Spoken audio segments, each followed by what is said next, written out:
और आप देखो दशरथ जी की जो रानियां हैं हमने कितनी पढ़ी हैं?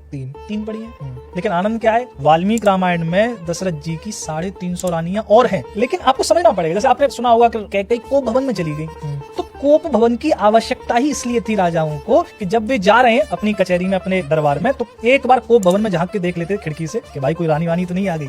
क्योंकि कौन रानी कब रूठ जाए। हालांकि दशरथ जी की कोई रानी कभी नहीं रूठी, एक कैकेयी को छोड़कर। लेकिन राजा लोग कोप भवन अलग से बनवाते थे। हमारे भूपेंद्र सिंह पटियाला के राजा हुए हैं, दीवान जर्मनी दास ने बड़ी सुंदर बात लिखी। उनकी 365 रानियां थी, प्रत्येक दिन के लिए एक रानी। और बड़ी कलेश थी रानियों में, क्योंकि राजा कभी पहुंचते ही नहीं थे रानियों के पास। तो रानियां क्या करती थी, वहां एक डॉक्टर रहता था, तो उस डॉक्टर से जुलाब की गोलियां ले लेती ताकि लूज मोशन हो जाए, कम से कम तबियत खराब होने के बहाने तो राजा आए। इतनी रानियां हुई हैं। इसी में 353 रानियां दशरथ जी की हैं। आश्चर्य की बात क्या है? आश्चर्य की बात यह है कि जब अश्वमेध यज्ञ होता है, पुत्रष्टि से पहले अशोक की पूजा होती है, उसमें 3 रानी आती हैं। हम कहेंगे सुमित्रा, कौशल्या, कैकेयी नहीं आती, उसमें कौशल्या आती है जो कि क्षत्रिय है।